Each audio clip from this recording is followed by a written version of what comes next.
Welcome to the Korea Society. I'm Jo, Senior Director of Arts and Culture.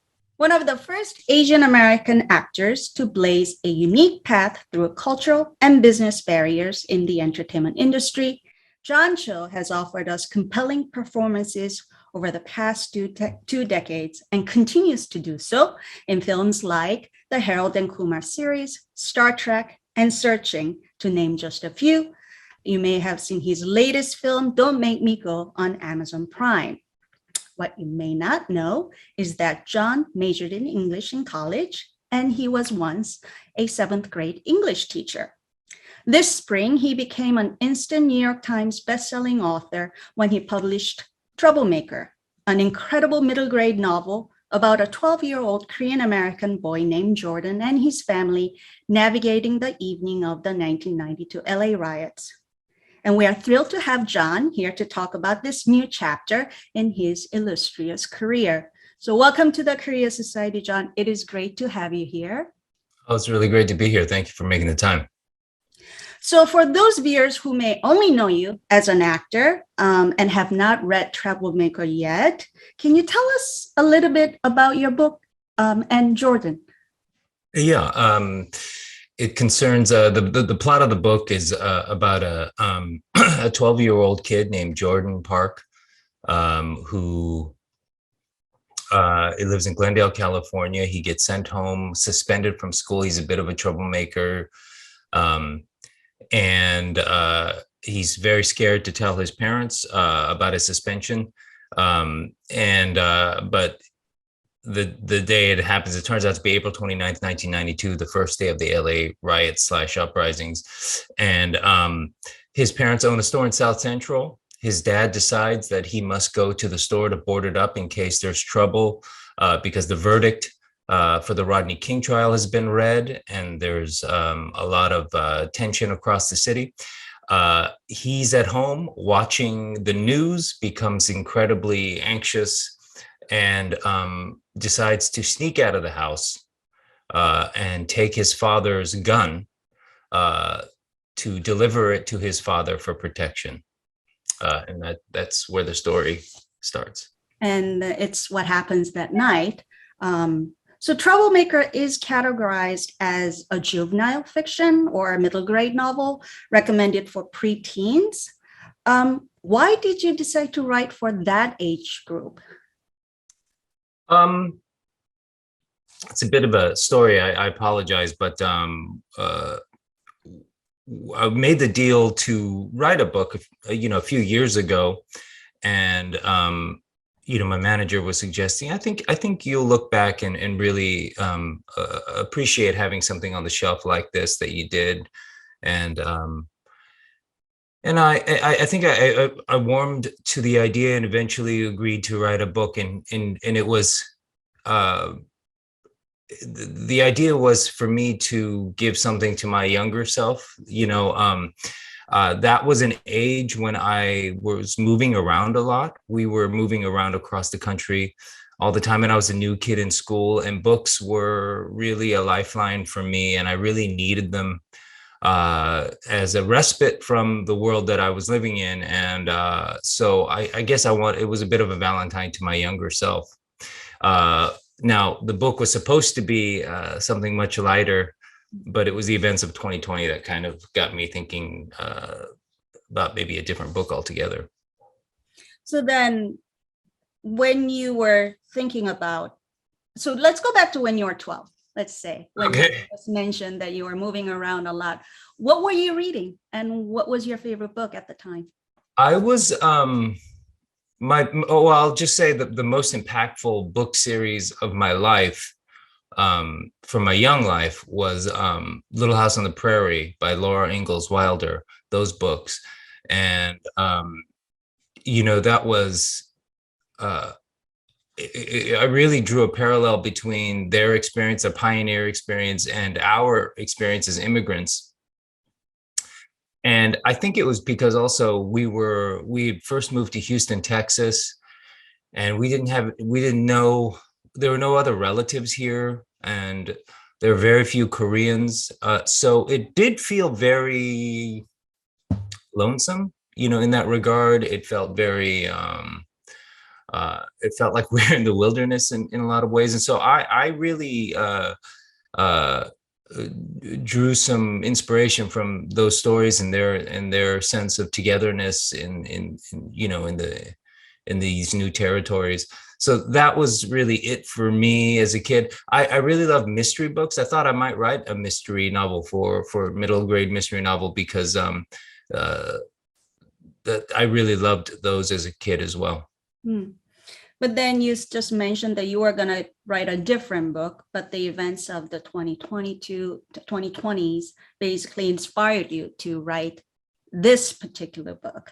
Right. So, what are your memories of that very difficult time in 1992, April of 1992, and when things were happening? I know you were probably not a 12-year-old at the time, but what do you remember from what you experienced at the time? And was there anything that you remember from that experience that you wanted to convey to your readers? Yeah, I was older. I was in college, so I must have been 20, and or 19 or 20, and I mean, I was not in town, so and we didn't know anyone whose businesses were directly affected. I was watching it on the news like everyone else. Kind of, and my memory of it is really a lot of worry for my city and worry for my community. I was very anxious that the men, I saw the images of the men on the rooftops protecting their stores with their rifles. I was afraid that somebody would shoot back, and there would be a lot more deaths than there were necessary. Not that a single death is necessary, but that it would spark off a lot of gunfire. So that was really, I just remember kind of panicking about that. And then my other thought at the time was, this is some sort of, even at the moment, I had a sense that this was a kind of Maginot line of a Korean American identity. I just felt like something was going to change that day, that our existence in this country was forever altered that day. I do want to go back to the idea of this gun, because one of the most striking thing about your book actually was that storyline of this young boy carrying a gun throughout the evening to bring it to his father because he believes that this will offer him a protection. And I think one of the most subtle but really powerful message that you're sending to your readers, it seems to be that guns don't necessarily offer protection. It's a weapon that can hurt people. And Yeah. especially given what's been going on lately with all the mass shootings and the whole discussion about gun control. Was that something you really wanted to talk about? That gun, it's not about protection, but it's a weapon? Yeah, I mean, it was on my mind. I mean, it has been on my mind for years, I suppose, for many years, actually. I don't know that I necessarily set out to make a statement about gun ownership. However, I did want to reflect on. Let me go back. I mean, I was watching the George Floyd protests and the Black Lives Matter protests in the streets, and we were stuck at home with coronavirus, having canceled school, and we were just sort of stuck in the house. And it was a time of reflection because nobody was doing anything. We were at home, and there were a lot of like insane parallels between George Floyd's murder and Rodney King's beating. And so I was reflecting on what had changed in that time. And it was unfortunately very little. And so I thought, is there a story to tell here? And if so, where do you start? And for me, it was, the question to explore was, who is the man on the rooftop with his rifle? Because it's a picture that everyone remembers about Korean Americans during that time. And yet, I don't think anyone really bothers to think about that man. And so it was sort of the mission was to follow him home and explore what his family was like. And to do that, I felt like, well, that man owns a gun, so I need to think about that. And so the gun was kind of an organic offshoot of thinking about that person. And it, and then I had some thoughts about guns, but I didn't set out to write a treatise about gun use. But as you mentioned, Troublemaker is set on a very specific day, April 29th of 1992. And as you mentioned, you discuss, some of the really tricky, heavy issues, the beating of Rodney King and the verdict, the aftermath of the verdict, but also the fatal shooting of the young Latasha Harlins, which really meant a lot. It's sort of like for Korean Americans, that's another very, very important moment. And the aftermath of that trial as well. So those are not the most lighthearted subject matters. No. Yet it is something that we should be all discussing, especially with our children. So how did you approach those really sensitive topics for the young audience, since you were writing for young kids? Well, you bring up something that I was thinking right off the bat when I pitched the idea, which was I don't know if this seems like a really fraught. We're going to have to be very sensitive moving forward, writing for this age range. I thought there was a path forward, but I knew we had to be very sensitive. And so I needed. I felt that at that time that I needed a co-author. Somebody who was experienced in this age range, that we could talk through every juncture and discuss all the possibilities and discuss wording. So Sarah Suk was someone that I just sparked to. She had experience. She's a great writer. And she was my partner as we wrestled with all these questions. And thank goodness, she was, I think if I had written the book alone, I think I would have made a lot more mistakes, because that was the area that I was really scared of. What kind of mistakes do you think you would have made? And what was the process working with the co-author? Trying to figure out what would be the best way to. It was really discussing, we started with, all the elements in the book, we just had to talk through, which is the gun. How do we use, what are the terms of how does a gun appear in the house? I can't remember, but it was really, we came up with the idea of the dad having brought it home post Latasha Harlins. That was a very important decision for me, character-wise. The gun's not loaded. That was something we wrestled with, whether there were bullets, does he ever hold it, things like that. So it was a bit of a tightrope walk. And then it was, it was kind of an open-ended journey when we initially started. I kind of saw it as a kind of a Huckleberry Finn going down the Mississippi structure, and it was a bit, picaresque. So then it was, well, how do we give shape to that? Who does he meet along the way? And there were some practical concerns about just how do you, get a kid who doesn't drive across Los Angeles. So that required some trickery. But she was also great with with plot devices and stuff like that. I wrote this book with her all electronically. I was living in New Zealand during the writing of this book because I was shooting a show and a movie there. And so I don't really know how we did it. It was like emails and then FaceTime calls on the way to work. Somebody would drive me and I just would be on the FaceTime till I got to work.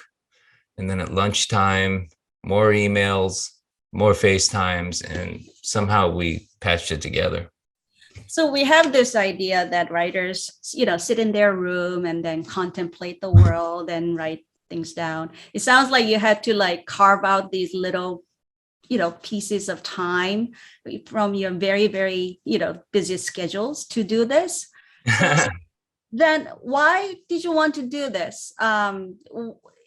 What writing this book, did it offer you something that, say, your career in acting did not offer? Or what part of your sort of the creative impulses that this book sort of met?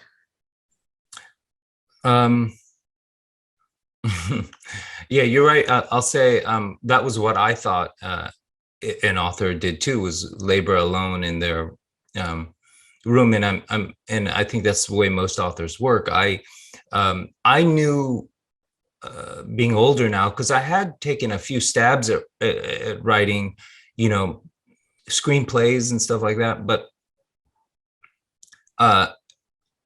I now know, being older, that what I like about acting is how it affects my creativity, which is to say, I really get sparked by bouncing ideas off of people, which I guess is, you could say that's what acting is. You're throwing something out and you're waiting for a reaction. And I love working with other people versus creating in solitude. And going into the book, I said, I think this would be good for me to have a co-author, because I had to, I pitched to my editor sort of the bare bones plot. But I knew there were a lot of decisions to make within that. And I thought they were so fraught. I didn't see me being able to kind of work through all of those alone and in a timely fashion. So I said, I think I need someone to, at minimum, pitch ideas to. And, I don't know whether if I will be writing a second book. I'm not sure whether that one I'll do solo, but this one seemed like one that would benefit from dialogue. And the second part of your question, I'm trying to remember. You said, how does it? Yeah. What about the writing part that sort of satisfied your creative? Oh, yes. I didn't know what that would be, to be honest with you. I was just very open to understanding, to the experience. But in retrospect, what has been the most satisfying about it is taking an idea from inception to completion. And as an actor, you come in the middle. Somebody has prepared the story, and there's a lot of pre-production. They make decisions, where to shoot, what the set will look like, obviously the writing and all that stuff. And then you come in, you do your part during the, photography phase, then you're done. And then they finish the film, they edit it, put the music in and all that stuff. And so there is a sense of, you didn't do the whole thing. You're a helper. You're part of the process. Yes. So this has been very unique for me in my creative experience to sort of take it from beginning to end, and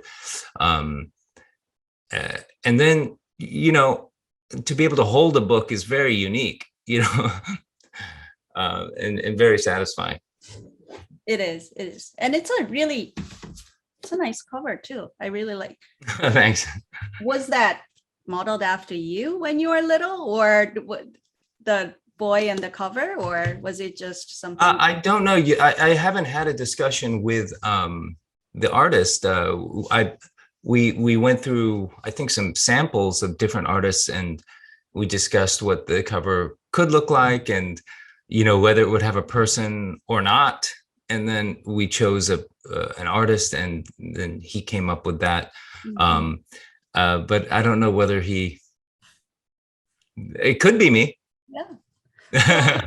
And we are all so prone, as readers, we're all prone to think that a lot of the books, especially the first ones, are kind of autobiographical. We know that this is your autobiographical novel. This is just your first thing that you published. But you did grow up as an immigrant kid, just like Jordan, in the United States. So how much of your own experience from childhood did you include in this book or in Jordan? It was a lot of my feelings. It wasn't exactly, there were some explicitly, I can think of off the top of my head. I mean, my father and I had a similar conversation about guns. The argument that leads to the shattering of the closet door was from my life. The police coming in and not taking off their shoes was from my life. We didn't have any grandparents with us, but where it wasn't, that was another thing. When I was choosing a co-author, I said, this person should be Korean, and I want them to add their own, because at this point, neither of us were going to have primary memories, or rather experiences, that we could sort of lay in from that event, that were event specific. But I said, in place of that, our kind of general rule was, anytime we have an opportunity to put in a detail from our own lives to add authenticity, at least it wouldn't be necessarily authentic to the event, but it would be authentic to us. And so the idea was to create something that sort of felt authentic as in general. And then I borrowed very liberally from my friends. I didn't have an older sister. I have a younger brother, but I have several Korean friends who had older sisters. And so that's a composite of people I grew up with. So wherever we could, we just threw in details from our lives. And you dedicated this book to your parents. And we know that you are a father yourself of 2 children. So in the very beginning of the book, Jordan had a big fight with his father, and they're not really talking to each other. And so what was it like for you as a father and a son who grew up as an immigrant kid to sort of get into that headspace of that young boy and write about this sort of, I don't want to say struggling relationship, but, sometimes contentious, not always perfect relationship with his own father? What was that experience like, and how did you do it? It was pretty easy for me to get into that headspace. It's, I went right back to when I was a teenager or preteen. And, we butted heads, me and my dad, quite a bit when I was growing up. And so and now I guess it's easy for me to see both sides. I'm a dad myself, and understand where my father was coming from. And obviously I could remember being a kid. So it all seemed pretty fresh to me and accessible. Yeah. Yeah. Was there anything that you just went like, oh, this is why my father behaved this way after your... Oh yeah, so many things. I always say that, like, when you have a kid, you're living all these existences simultaneously. You're living your own life, you're living your kid's life, but you're also reliving your own childhood at this every day. And then you're also imagining being your parents raising you. So you're all kind of occupying all these existences every day that you have a kid and thinking about that. So over the years, ever since my kids were born, I've done a lot of thinking about, you can't help it. What was that like? But, I have a lot of sympathy for them, for my parents, and have for a long time. It's a tough position for parents and kids, culturally speaking, when you immigrate, because in Jordan's living a lot of that, which is the world is telling a lot of immigrant kids, you're not American enough. And in his house, the parents are saying you're not Korean enough.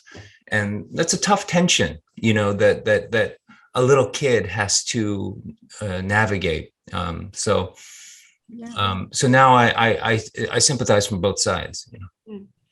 So what did Korea meant to you when you were growing up? Did you have any concrete idea of what that country was, or why your parents chose to leave it? Or is it something, is it your sort of grandparents' place and you were forced to eat certain things and learn certain languages? What was your relationship to Korea as you were growing up here in the United States? Well, I was born in Korea, so I obviously had memories of Korea, and but it was also I thought of it less in sort of, I think if I left when I was 6. If I were a little older, maybe I would have memories that were not really attached to my family. But being 6 years old, it really was just where the rest of my family was. And that's how I conceived of it. And for me, Korean culture was less a thing that was out there, but it was really just how my parents acted and what they believed in. It was completely insular in that respect. I think it was because I was so young.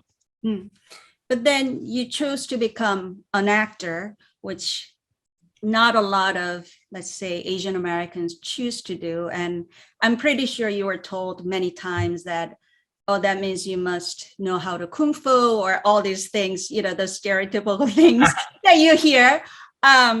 And what was really interesting a few years ago about sort of this, I want to say, argument against lack of representation, or, the protest against lack of representation, was the social media campaign, #StarringJohnCho.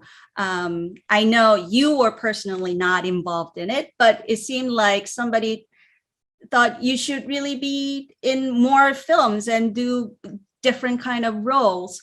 Where were you in your career when that happened? And what were your thoughts in terms of how your career has gone and was going at that point? And are you still thinking about this whole idea of lack of representation? Or are you kind of saying, sometimes wonder, like, why do I have to be always known as a Korean American actor? Can I just be known as an actor, period? I know that's a lot of different questions. It's a lot of different questions. The answers are probably, if I was to sum up the answer to all those questions, it would be all of the above, which is to say, I vacillate all over the place. I'm struggling to remember when exactly it happened, but I've been very fortunate to pretty early on, I was able to make a living as an actor, which was really, to give you an idea of scale, like when I started, I was like, I didn't know whether I would survive, but I said to myself, if I turn 40 years old and I don't have a second job, that would be a huge success, So I had long ago reached that mark. And so I felt pretty good about where I was. But and in terms of progress, it was like, it felt like where I had gone, even at that point, was light years beyond what I had conceived of. Because when I started in the mid to late 90s, I was looking back at, if I went back 50 years and sort of measured the progress up until when I started, the graph was, just very, very, very, the graph of progress was very, very slight. So projecting 50 years ahead, I was like, this is going to be a rough road. And so where I was seemed like light years ahead of that already. Now, when that came along, there's a bit of embarrassment on my part. I was like, why me? Kind of a thing.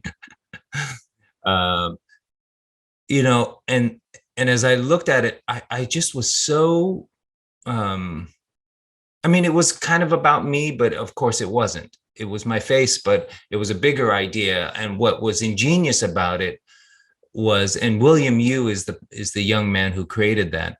And what was ingenious about that was this new era of sort of communication and politicization and digital, how do you call it, consensus building online that I had not conceived of.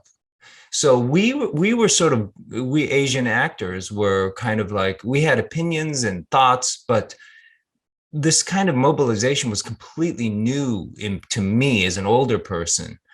And the fact that this person could just get people to think about something with these images was so fascinating to me. And that was the real trick to start a conversation about it. He used my face, but it was the start of a lot of things. Like JohnCho says that, that was instrumental. Seeing that was instrumental in him directing Crazy Rich Asians. And so that was a moment for sure. But then there's this, I think of it as a sort of the curveball that's been thrown into the entertainment industry. That is the popularity and success of entertainment products from Korea. Whether it's films like Parasite or, the Emmy Squid Game being nominated for all the Emmy Awards, or, the incredible popularity of BTS. It's great for us at the Korea Society because we have a lot of things we can talk about. But as an Asian American, as a Korean American who are in this industry and watching all these products coming in from Korea, what are your thoughts? And have you ever wondered, will this, and I don't want to sound too callous and say, will this help you? But have you really seen the change because of the success of Korean entertainment products for your career? Or do you think it's going to be two separate things? I don't know if I have the answer for you. I'm in a lot of ways, I'm the worst person to observe myself in my own career. So maybe you should ask somebody else about that. But, from my observation, my feeling is that a rising tide lifts all boats. And part of and we're always, people with Asian faces who live in America, it's always going to be an uphill battle, in my opinion. It's going to be different because, and it's part of it is also like even, a business decision, selling Asian American product to Asians is difficult because Asians tend to think of American entertainment as white entertainment. So there's even that issue. But on the other hand, Searching was a movie I did. Searching was very popular in Korea. So even that I think might be an error in my judgment. But I think the basic principle, which is, can we get Americans accustomed to seeing Asian faces on screen? That is definitely aided by Korean entertainment. It doesn't hurt that they're gorgeous as a rule. It doesn't hurt. And then obviously the craftsmanship is exceptionally high right now. And, no offense, but I don't think it was, it has come a long way from 30, 40 years ago. So, when I was watching Korean television, Channel 18, you know what I mean? Yeah. But have you ever thought about maybe working with Korean directors or Korean Oh, writers? yeah. Obviously, I would love to. Um, uh, the the craftsmanship, as I say, is very, very high. If the trick is, what's the story with me, and what would be who would be the director, but yeah, I'm very open to it. In fact, I mean, I would. It would be a personal. I'm at that age where I'm just sort of like, oh, it'd be fun to try something different, learn something new, and it would be cool to be challenged by, even speaking Korean, and seeing if I could get good enough to do it for a movie. I think that'd be fun. And sort of going back to your book, is there any plan for the book to be translated into Korean? Because a lot of the Koreans don't quite necessarily understand the Korean American experience as well, as you mentioned. So it will be really interesting to see how people may react to stories like Troublemaker. So is there any plan for the Troublemaker to be translated into Korean? Yes, it will be translated into Korean. I'm sorry I don't have details for you right now. I should have it. I don't know when the publication date is, but they have made a deal to translate it into Korean. And recently we were talking about illustrators for that market. It was very important to me that the book get translated into Korean. I was so elated when I found out that news. And this is why I think, for me, having immigrated when I was 6, and then seeing, Korean entertainment through the years, and hearing about relatives, and, getting letters, one cannot help but think, what would my life have been like if I didn't leave? And that's something that I think about to this day. Where would I be? Would I have done this? Who would I have married? Kids would be different. They'd be living a different life. So many things from this one, from this one juncture that was so consequential. So I think about that a lot, and then I think, well, maybe some other kids in Korea think. I think about it, my friends that I left.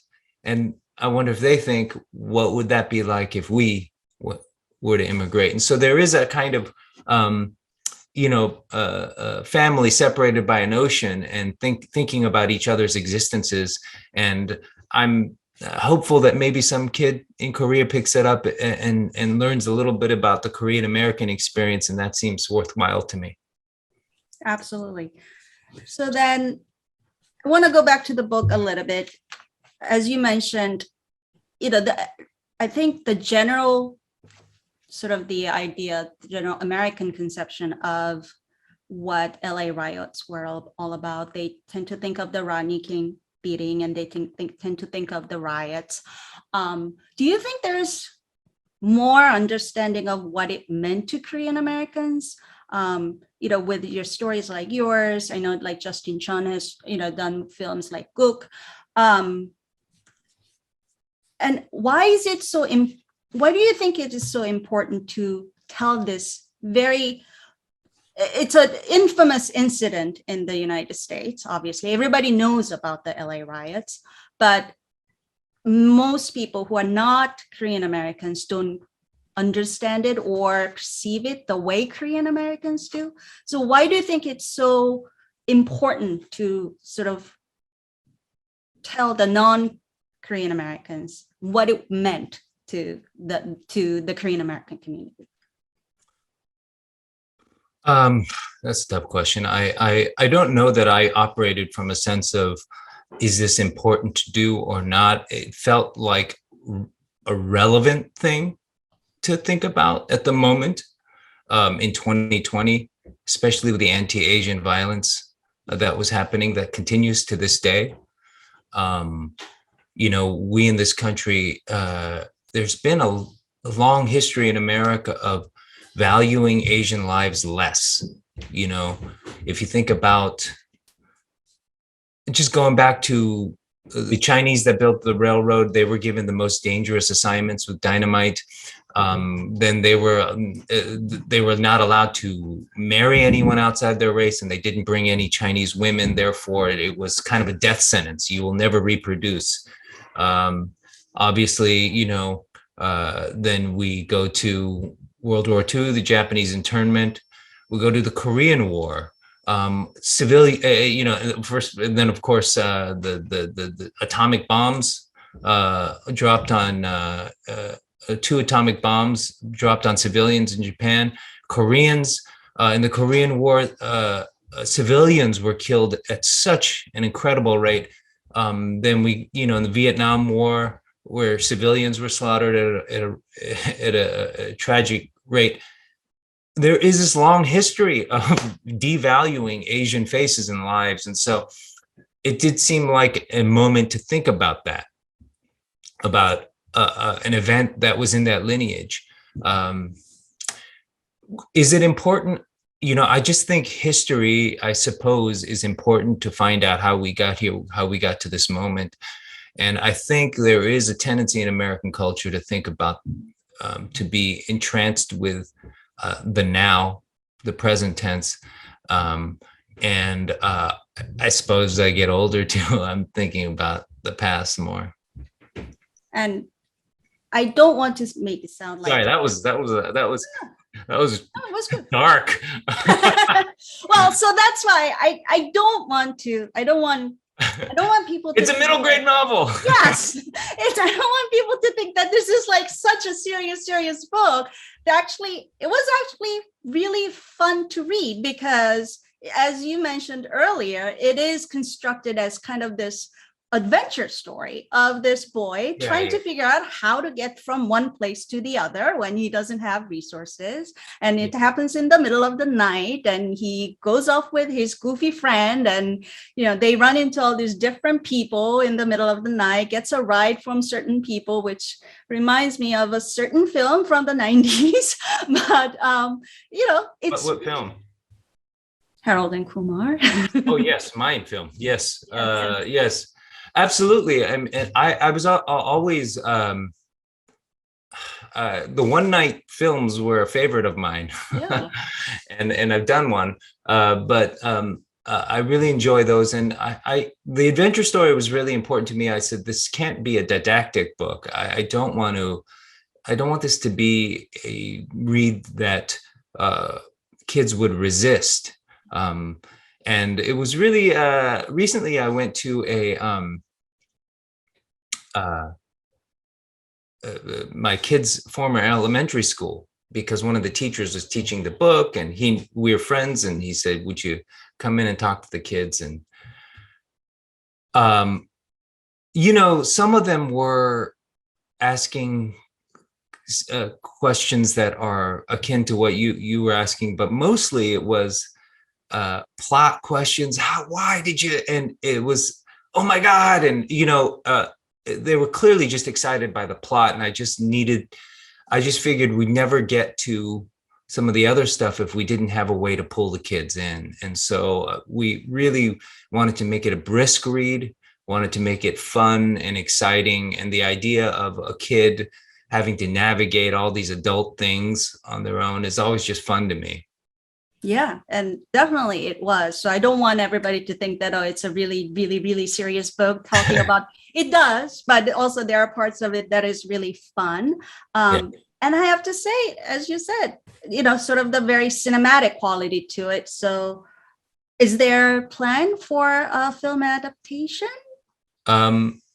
Maybe. Yeah, maybe. Yeah, maybe. So, and then you also mentioned that you will write a second book. Will it be another sort of a book for another juvenile fiction, or what are you thinking of? Well, yeah, it will be. The deal is to write. I wrote I'm sorry, I signed a 2-book deal, so it would be for middle grade as well. So I don't know what it'll be yet. I'm tossing around some ideas, but I'll let you know. Yeah. And maybe we can talk to you again when that comes out. Yeah, sure. In the meantime, I heard that I've been hearing great things about the new movie. How does it feel to keep playing a father these days? Yeah, I mean, I think I was a little shocked when the first father role came to me. I was like, oh, that happened. Even though I was a dad. But it's always funny when people graduate you in the public, because there is a kind of parallel life. You know, you have your own life and then there's your screen life. But yeah, it's been very interesting and rewarding to explore those relationships. I mean, obviously, they're important to me, and they bring up different things, different feelings, different situations that I'm really open to and that are important to me. And so that's been great. Also, you know, in retrospect, it's been interesting to I've played a dad a few times now, and I realized that something different is happening, which is the Asian families that I grew up seeing on screen were immigrant, and that's what I wrote in Troublemaker: immigrant parents, second generation kids. And I think now I'm playing second generation grown up. So it's kind of a new cinematic Asian family.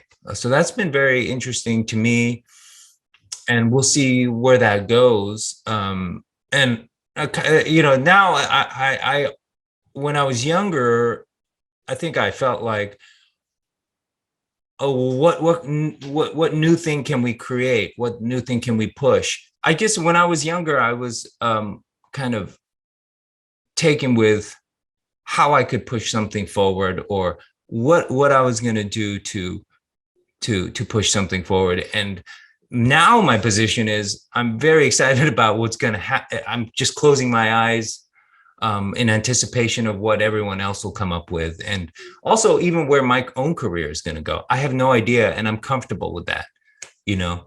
And there's this whole new generation of creatives. They think differently than my generation does. You know, they have different insights, they have different interests, and probably most importantly, they have different tools, you know, for engaging in entertainment.